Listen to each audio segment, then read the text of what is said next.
Welcome to the Project Zion podcast. This podcast explores the unique spiritual and theological gifts Community of Christ offers for today's world.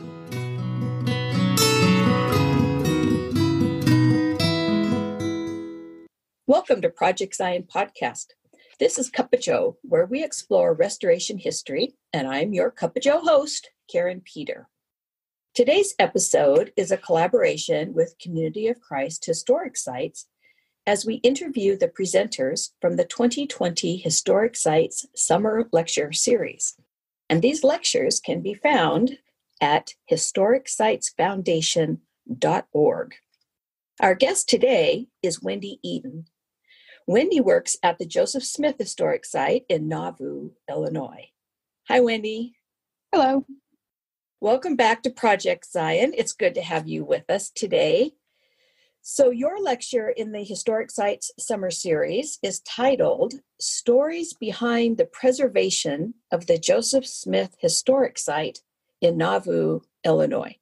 Now you work at this site in Nauvoo, so let's start there. Tell us a little bit about the site, kind of an overview of the Joseph Smith Historic Site.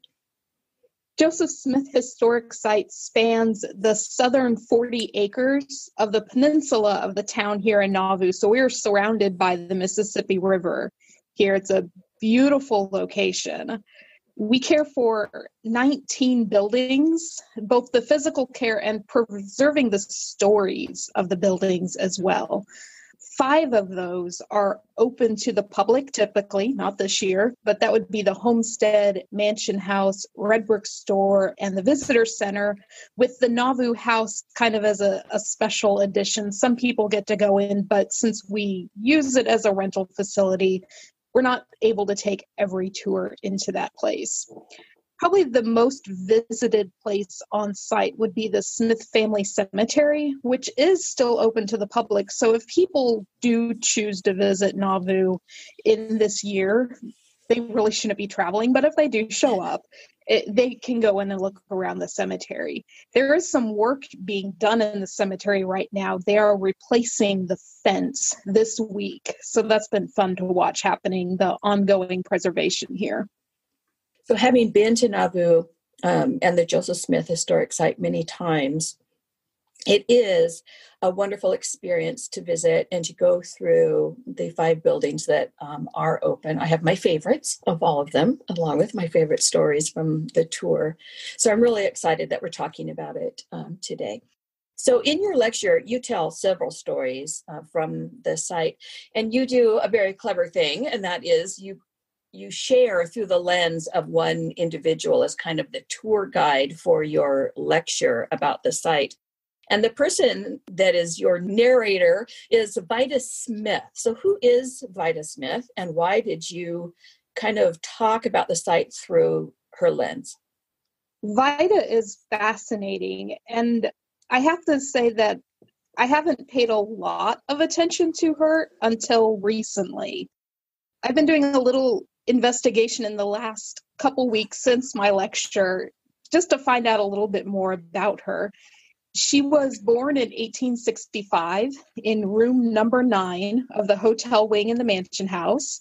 She's the second child of Alexander and Elizabeth Smith. So Alexander would be one of Joseph and Emma's children. Vida is either the 6th or 7th grandchild of Emma. I'm not exactly sure where she falls in the line, but one of the first 10.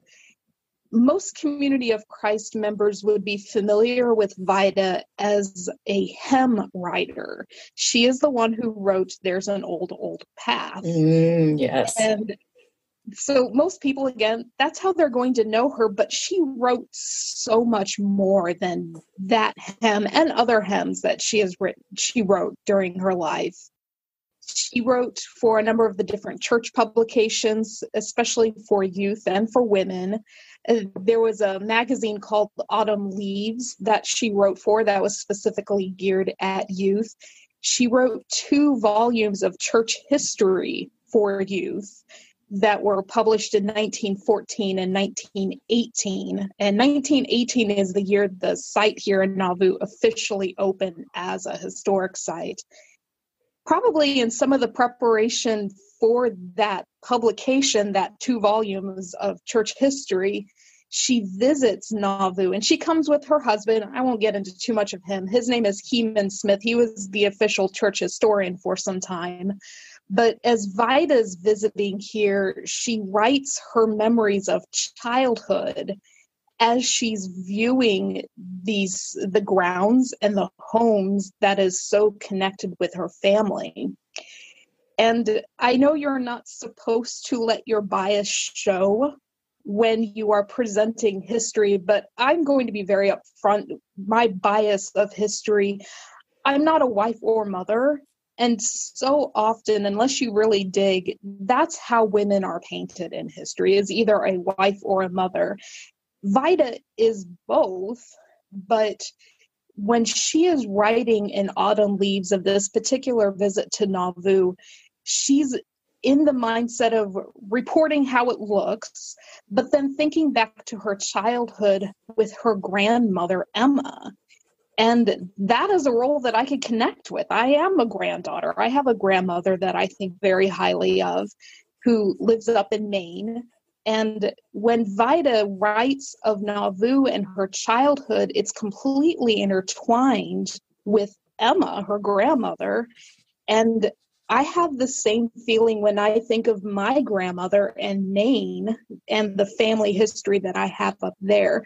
So finding this document of Vida's really helped give me the feminine voice that I was missing in the previous research that I had done. There are women voices in church history. Sometimes they take a little digging to find, but so often it's male voices talking about the activities of men.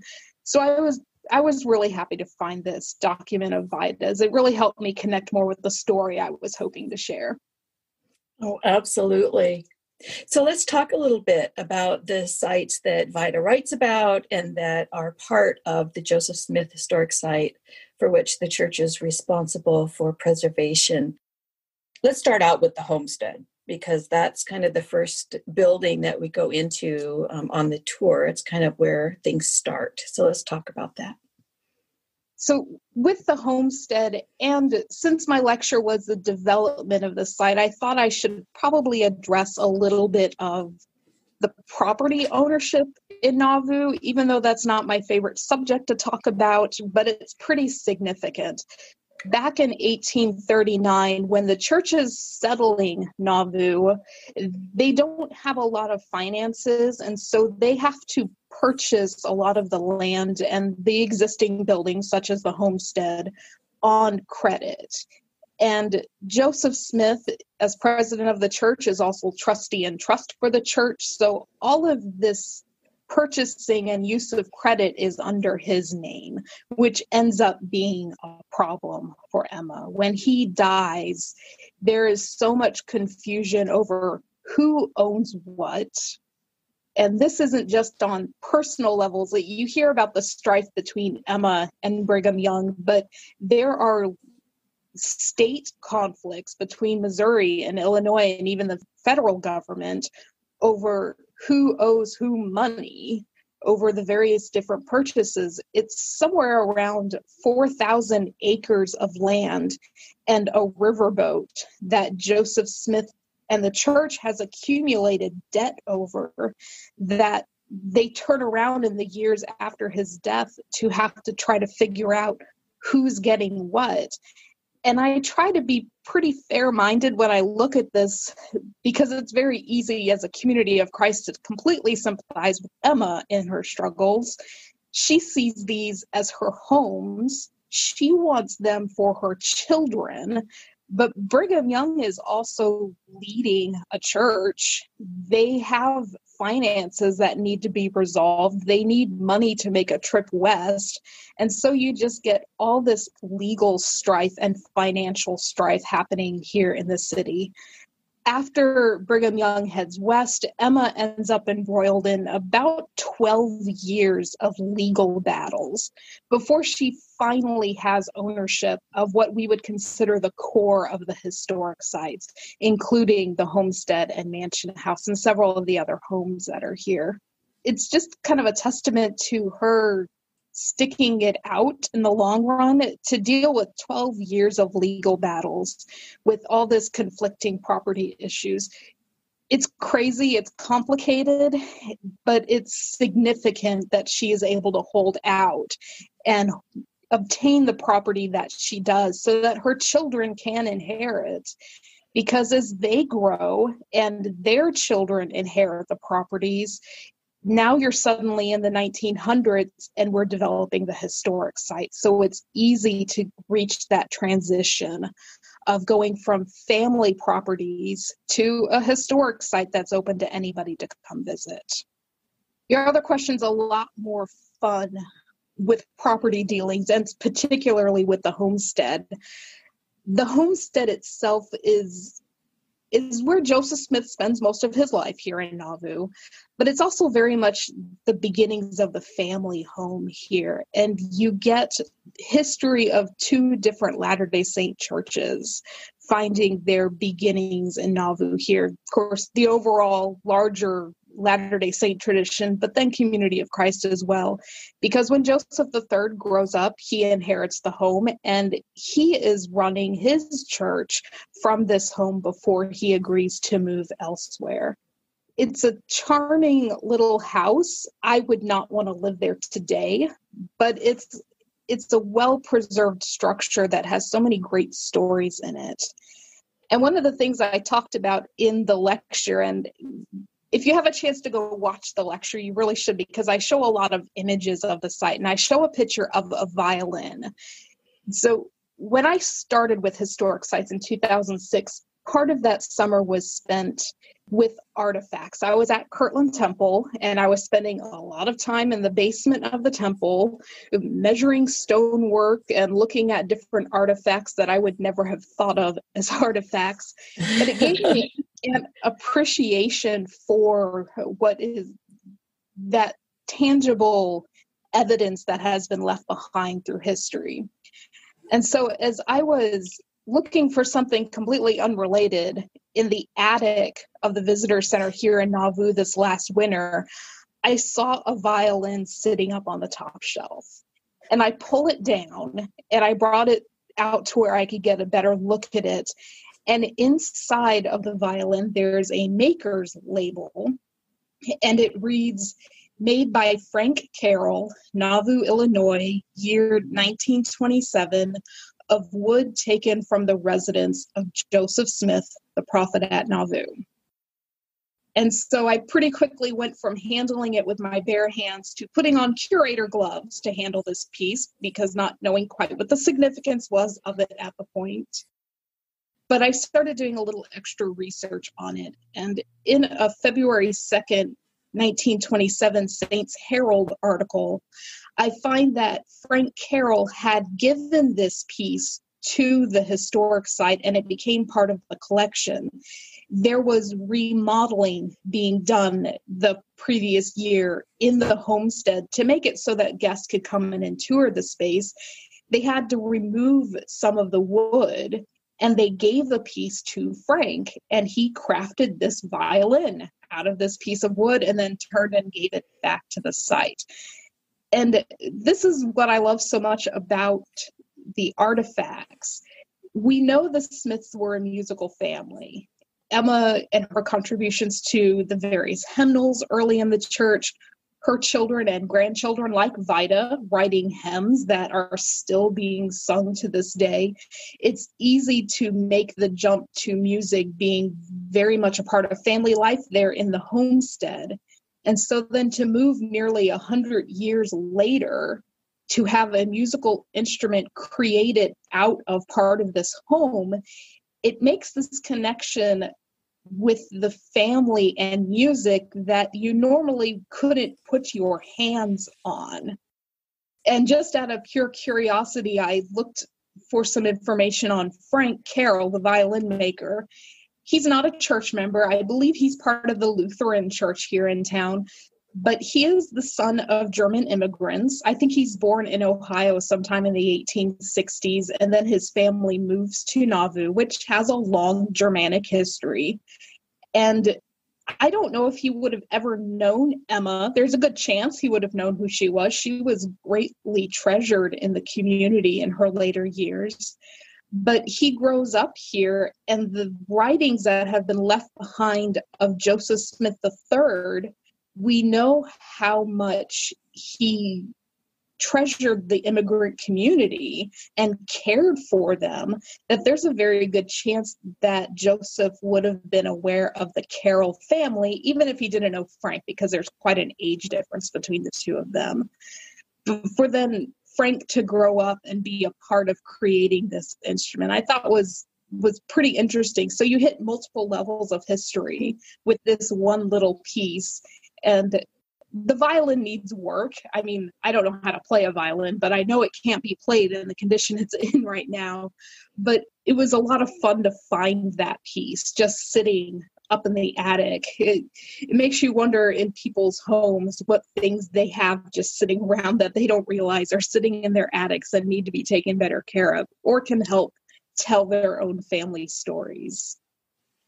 That's a marvelous story and a marvelous gift from Frank Carroll to the historic sites.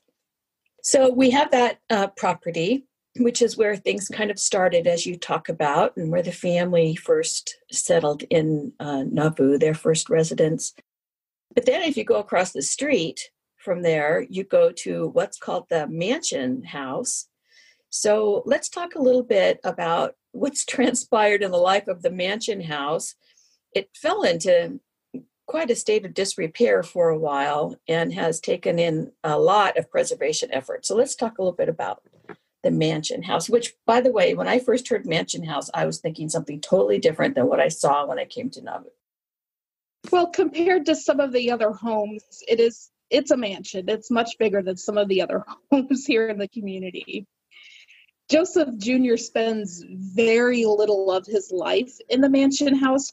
It's so often that's the home that people associate with him. And I think it's because it's so grand compared to some of the other places here in the community, the historic places. And when I went through Vida's information, I loved what she wrote about the Mansion House. So I'm going to read that quote, even though I read it in the lecture, just because I like what she says and how she describes this. So just again, a reminder, Vida would have never known her grandfather, Joseph. She's not born until 1865. And so we are looking at the Mansion House as it would have been as a family home in the 1860s and possibly right up into the 1870s with the words that she has here. So Vida writes, "There was laughter and merriment in the big house, for the young delighted to gather there. One by one, the boys crossed the old stone step, each with a wife, until 3 daughters-in-law called Emma Smith mother. The first grandchild came into the family in the homestead. A remarkable little lady she was, with big brown eyes and quaint, dainty ways. Then the first grandson was brought home. Then the family circle became disturbed by a movement of some of its members. The church was reorganized, and memory of this past persecution lent fear to the future. Popularity began to wane. In the midst of this, the pall was spread in the mansion again, and while one dark-eyed son girded himself for the long, hard strife in his father's place, another closed his sunny brown eyes, and his mother wept that they opened no more. To comfort her, the poet's son David sang. It was then that my grandmother gathered up the one little grandson and whispered, 'I'm glad that he is named Frederick.'" There was so much emotion when I first read that quote that it spoke to me of, yes, this is a beautiful house. There's all sorts of incredible things that are kept inside of it. But this is a family home for a family who was in the midst of some major transition during the 1860s and 70s when Vida was a little girl. And so just to explain a few of the people, in case people aren't quite familiar, the dainty little granddaughter would be Joseph III's daughter, Emma Josepha was her name. The grandson is probably Vida's older brother, who is named Frederick Alexander. The disturbance in the family circle is a couple different things. For one thing, Vida's father, Alexander, and her uncles, Joseph and David, taking on leadership roles within the reorganization, and eventually those roles leading them to move away from Nauvoo. And so this family unit where Emma has wanted to just stick out the rest of her life is suddenly starting to move away. And then the other disturbance that they talk about, the sunny brown-eyed son, Frederick Smith, Emma's second son, had a terrible illness and he died in the mansion house.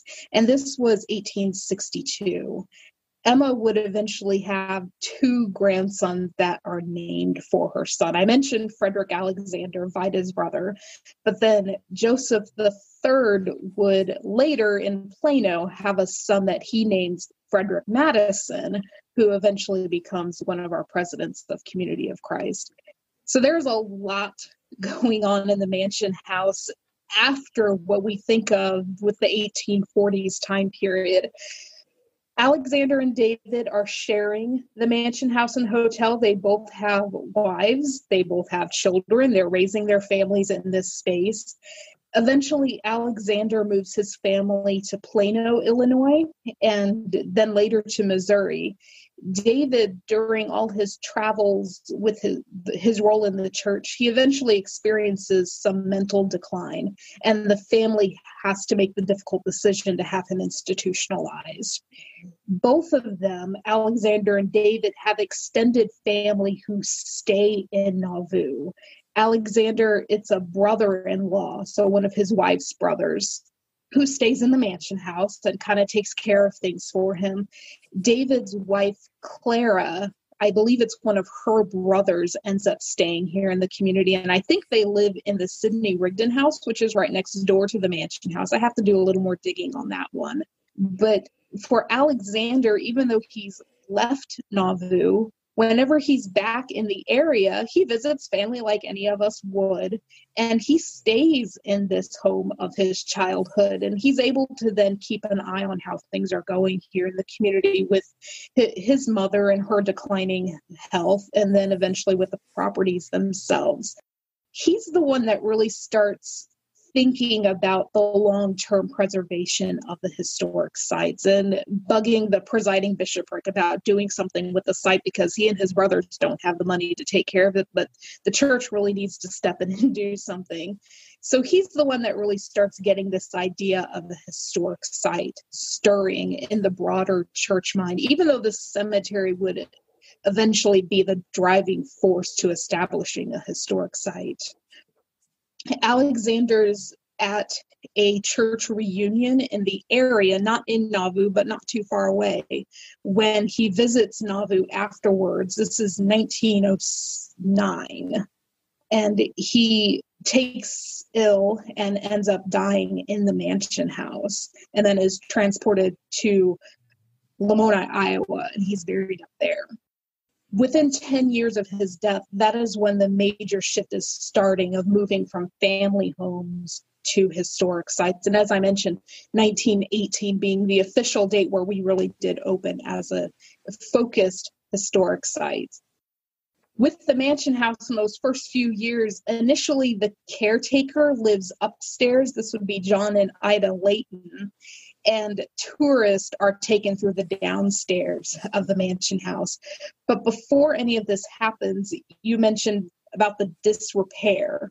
In the later 1800s, so Alexander has moved away from Nauvoo. It's a return trip that he realizes, and hints from the community here in Nauvoo that the hotel wing is a mess. It needs to come down. It's a public safety issue. And so the mansion house as it stands today is probably about a third of the size that it would have been back in the 1800s. But so as the historic site is starting in 1918 and those first few years, as I mentioned, caretakers are living upstairs. One of the fun things I noticed, there's also accounts of couples staying over in the Nauvoo house, which I think would have a little more appeal than the mansion house. But anyway, it happened. It didn't happen for very long. By the 1950s, that was no longer the case. The caretakers were not living in the mansion house, and those honeymooning couples were looking elsewhere to spend their time together. There are numerous attempts at renovations and structural care throughout the 1900s. There's about a year-long push in the later part of the 1950s, but there's nothing major that happens to the mansion house until the 1990s. And they lift the entire structure off its foundation, and they pour a new foundation and basement for the mansion house. It's then put back in place, and for the first time that I can tell, maybe it's the first time officially, tours are taken to the upstairs of the mansion house as well. Throughout its time, I would say 1940s into the 1950s, the mansion house at times serves as the visitor center for visitors, so that would often be the first stop that they make. And they have a little, they call it a church literature depot. So think of all the brochure racks that are in the lobbies of our congregations. That's kind of what I picture they must have had set up. And I think it was in Emma's kitchen that they had that set up in. So it's an exciting life that the mansion house itself has lived in its transition from family home to curator's home and tourist stop, and to now fully being a tourist location. And really, it's a very interesting structure to go through as part of the tour. So you mentioned that people are a little bit less familiar with the Nauvoo house. If I was going to honeymoon in Nauvoo, I'd much rather be at the Nauvoo house than at the mansion house myself.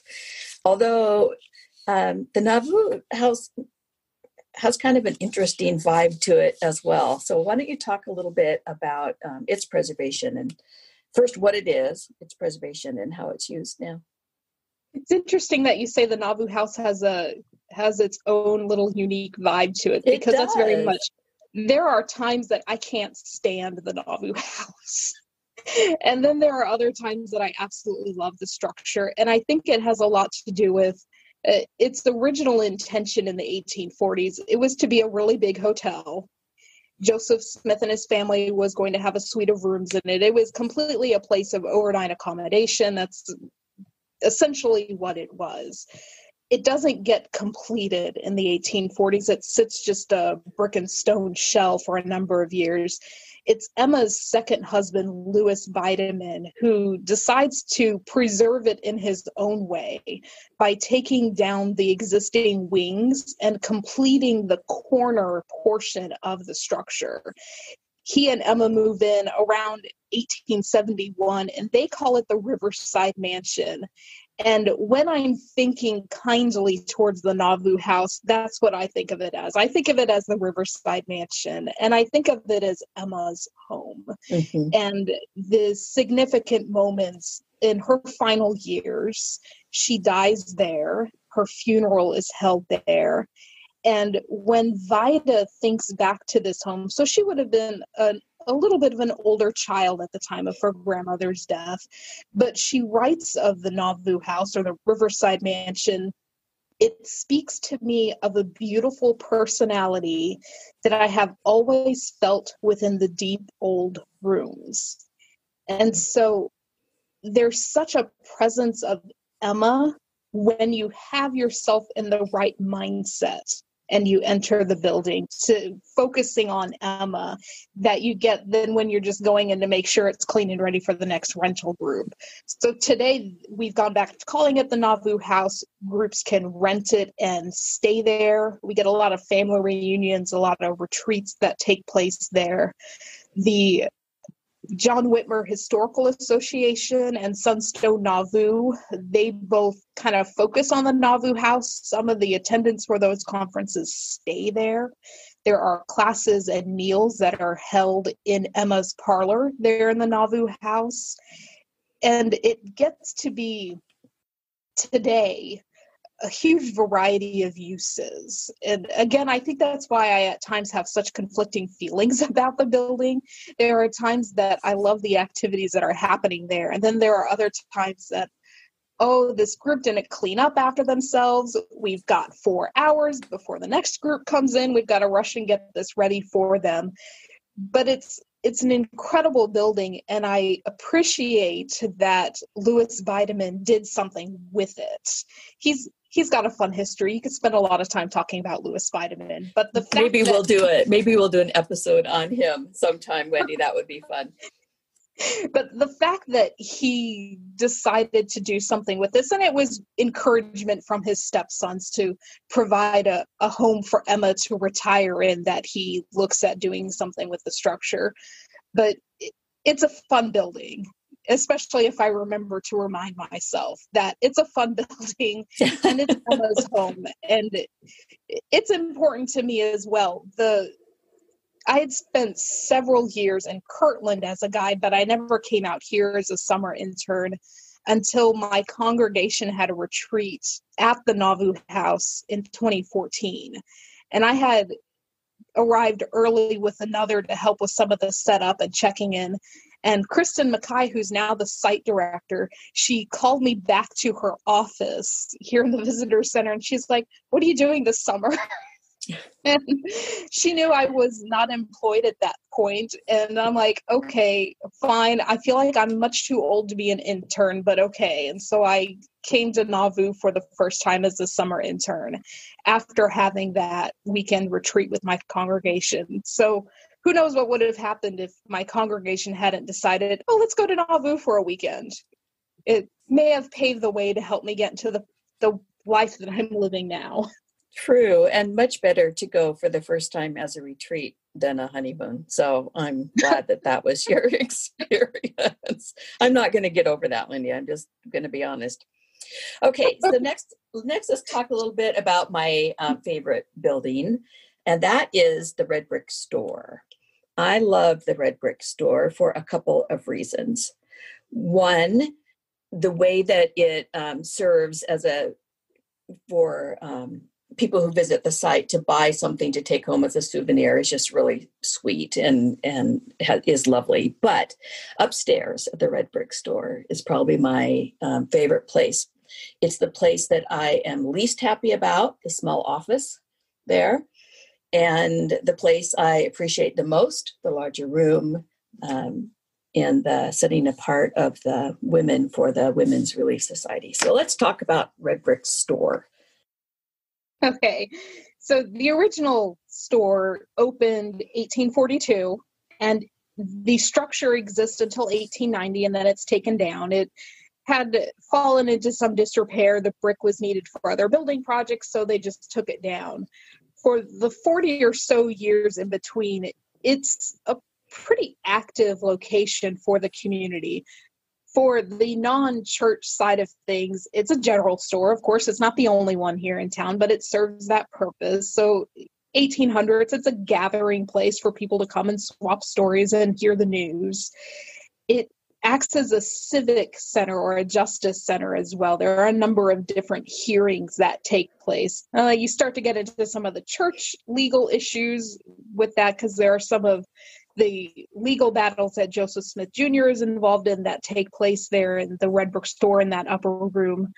But it's also a place of classrooms for children, social gatherings, like I mentioned. But there's a good document of a magic show being held in the 1840s. There's a traveling artist who puts his art on display up there. So it really is quite a multi-purpose space, that upper room, for anybody who's in the community. As far as the church itself, that upper space serves for church leaders to have room to gather and meet, including the little office that you mentioned.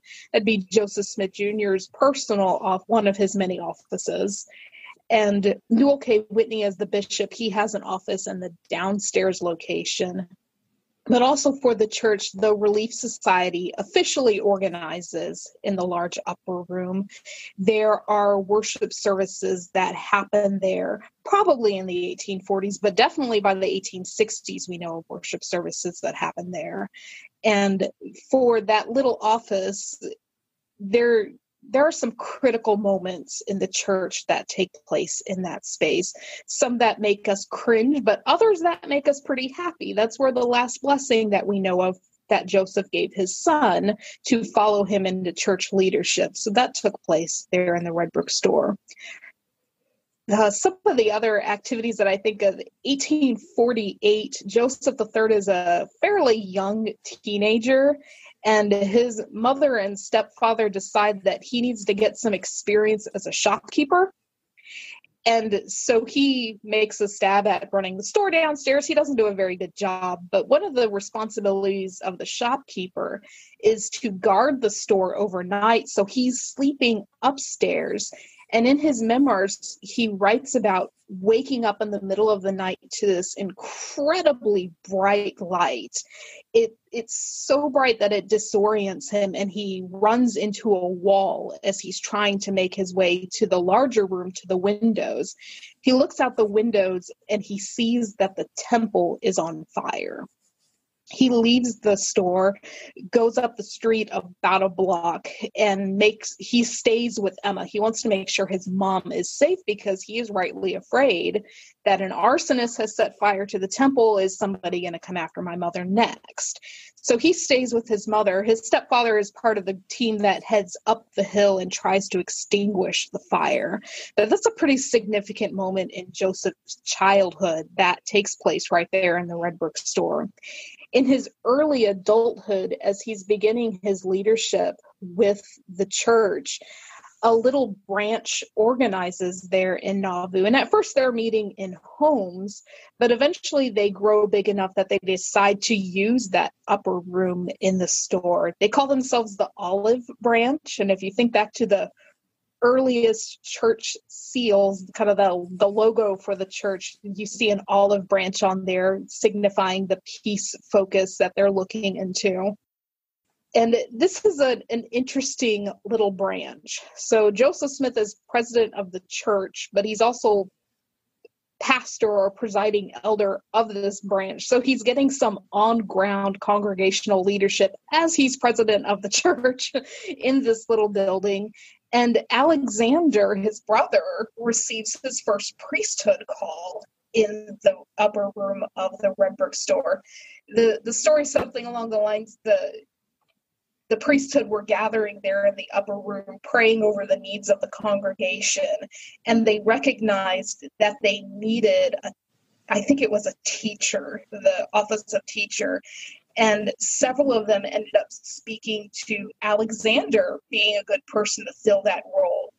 And Alexander doesn't want anything to do with that. He gets up and stands, and he gives this wonderfully long speech about how he's the worst person in the world to have any kind of priesthood office. He doesn't want it. And besides, I'm a terrible preacher. And one of the brothers gets up and says, well, you've just been preaching so well for the past 5 minutes. And he eventually accepts that priesthood call. And Alexander would eventually go on to have the role that his grandfather had as patriarch or evangelist of the church in the later part of the 1800s and up to his last years of life. So some really significant moments happening in the upper room. So it's taken down 1890, as I mentioned. It sits an open lot until the 1970s. 1972, it's the focus of the summer archaeologic dig.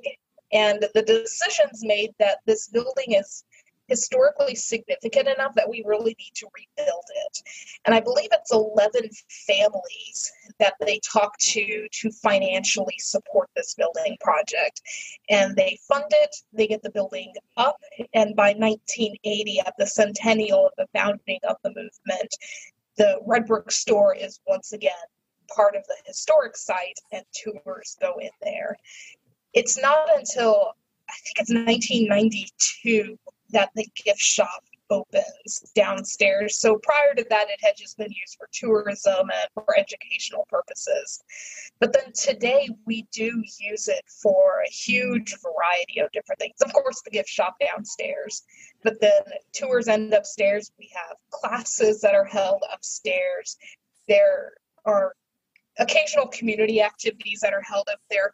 One of our longtime volunteers, he's a magician, and for many years he would put on a magic show in the Redbrook store, and that was always a lot of fun. It would bring people from the community to experience the Redbrook store.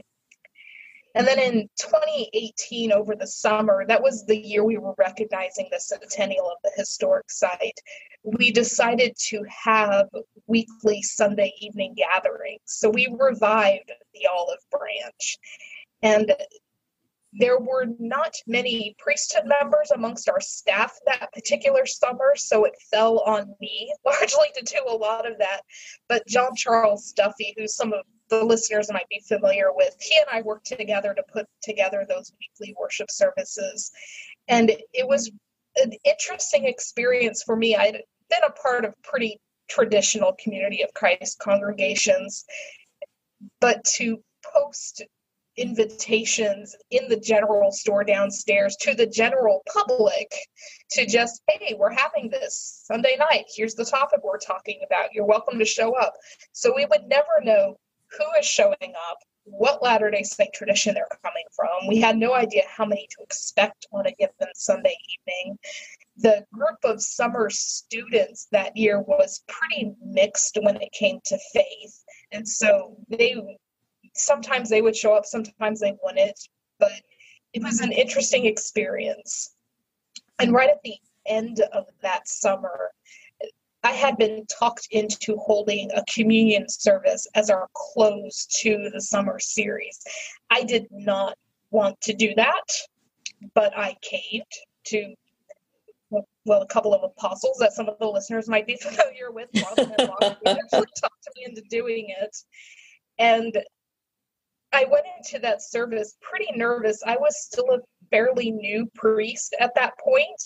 This was my third time serving communion, and I was in charge of the entire service. John Charles had gone back home by that point, and so I was pretty well on my own for this. And we hadn't had a lot of success with our advertising to get just random walk-ins who had taken tours that Sunday to show up that Sunday evening. Well, we had people show up that evening. And for this service that I did not really want to do, I had 2 LDS men and 1 restorationist man who showed up for this communion service that I was completely in charge of. It was interesting. I'm not sure I'm ready to tackle something like that again completely by myself, but I'm glad I was pushed to do that, even though I really didn't want to. Well, in the tradition of Alexander, being pushed into it, even though you didn't want to, that's an appropriate place to have that happen and to share in his legacy of capitulating to those who get us to go a little bit outside of our comfort zone. So That's a good experience to share. Thank you. So I wanted to just briefly give you an opportunity to say something about the lesser known structures at this site. You said that several are used for guests or for other purposes, including staff housing. Do you have a favorite among them or an interesting story from one of the lesser known buildings on the site? Since I haven't spent a lot of time looking at stories to some of those lesser known structures, I can't say that I can report on a lot that are strictly history. This is where we get into some of my fun on site, because we venture into some of the folklore that's here.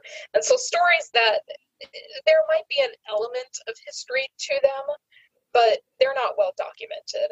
But one of which that is fairly well documented, 3 houses down from the Redbrook store is the Wright House.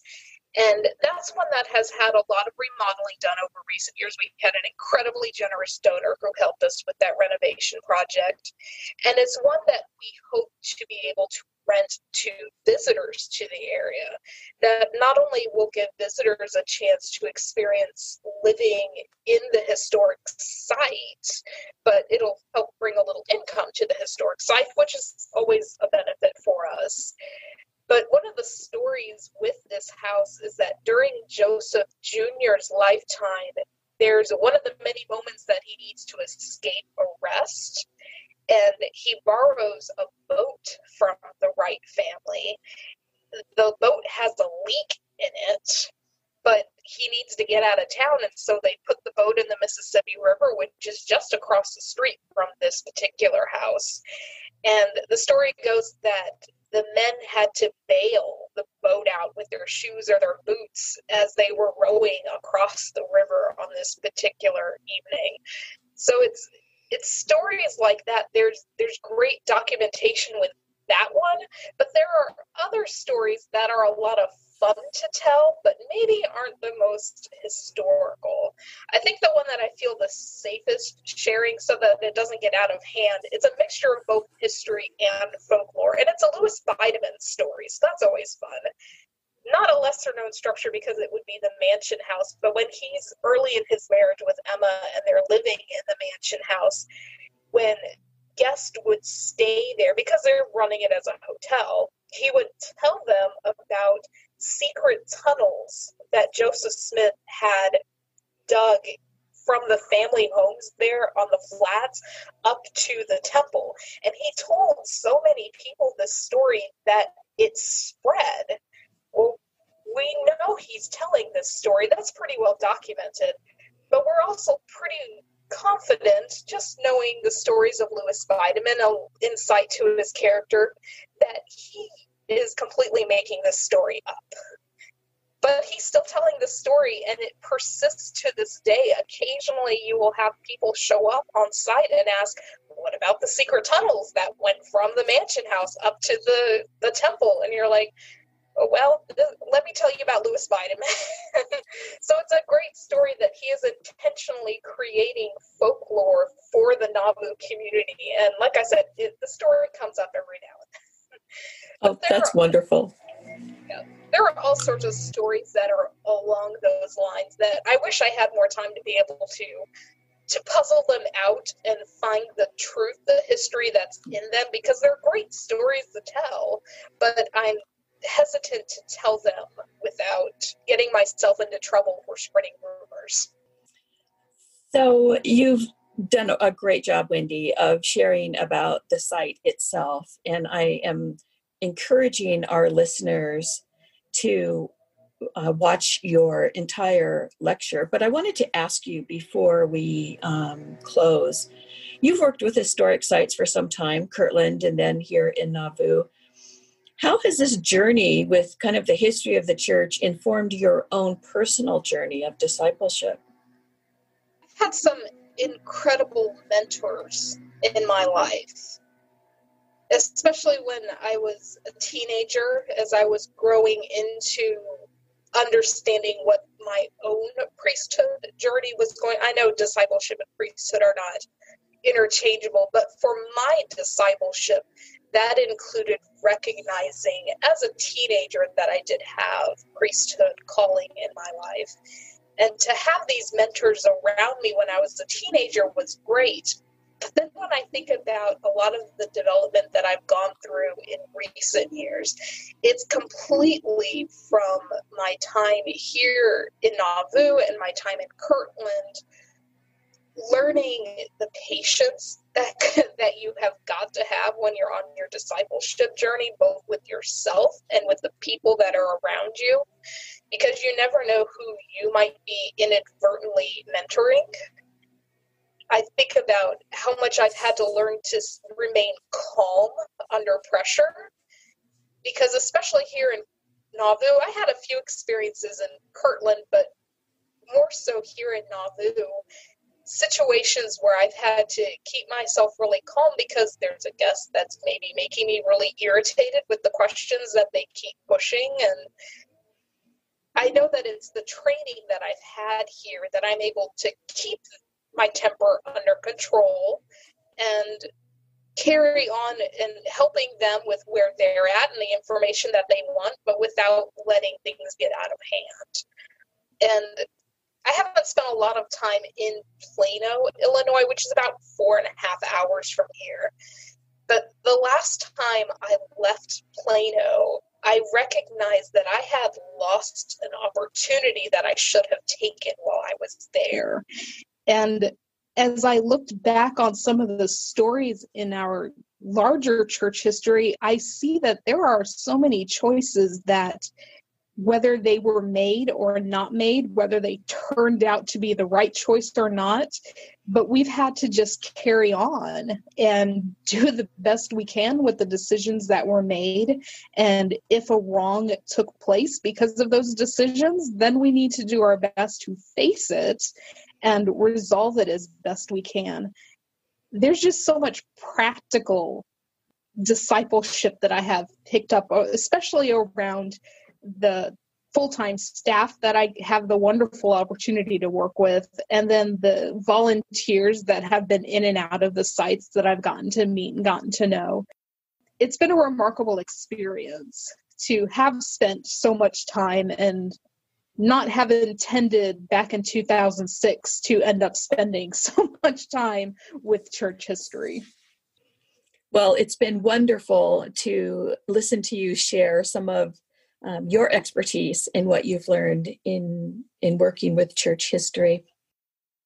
In the notes from your lecture, you wrote that Community of Christ Historic Sites Foundation has a tagline of "Your story is church history," and we know that's true. Generations of people have family history that is built into the properties that Emma held onto for the family, and that became part of the church historic sites.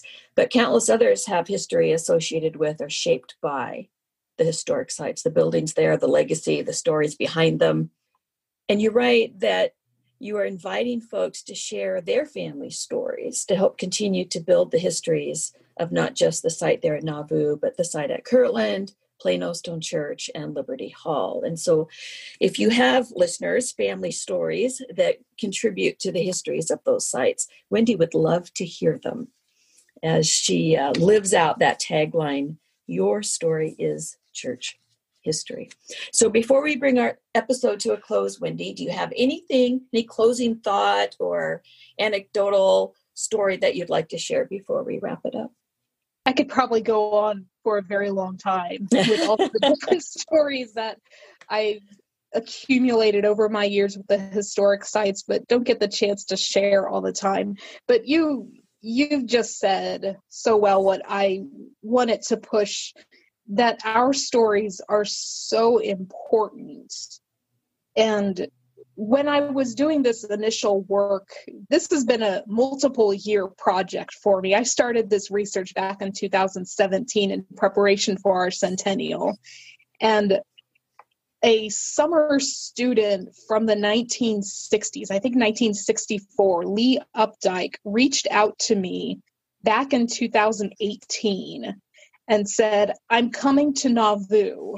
I want to talk to you about my time as an intern."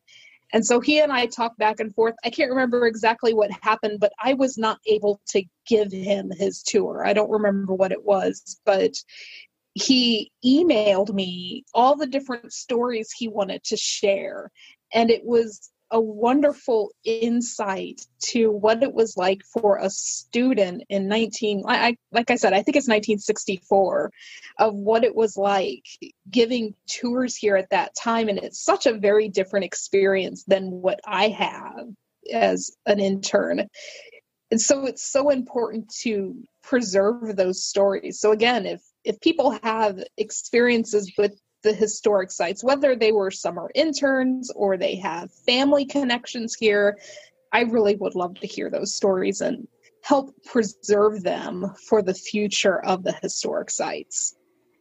Thank you so much, Wendy. And so listeners, you can contact Wendy at Eaton, that's WEATON at seaofchrist.org. And if you would like to listen to and see the wonderful photographs that Wendy shares in her lecture, and I would encourage you to do so, then you can go to historicsitesfoundation.org and click on the summer lecture series. So if you have additional comments or questions, Wendy would love to hear them along with your history stories. This has been Cuppa Joe, part of the Project Zion podcast. I'm your host, Karin Peter. Thanks to Wendy Eaton, and thank you for listening.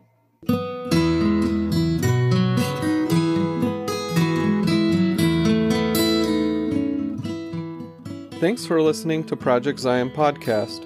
Subscribe to our podcast on Apple Podcast, Stitcher, or whatever podcast streaming service you use, and while you are there, give us a 5-star rating. Project Zion Podcast is sponsored by Latter-day Seeker Ministries of Community of Christ. The views and opinions expressed in this episode are of those speaking and do not necessarily reflect the official policy or position of Latter-day Seeker Ministries or Community of Christ. The music has been graciously provided by Dave Hines.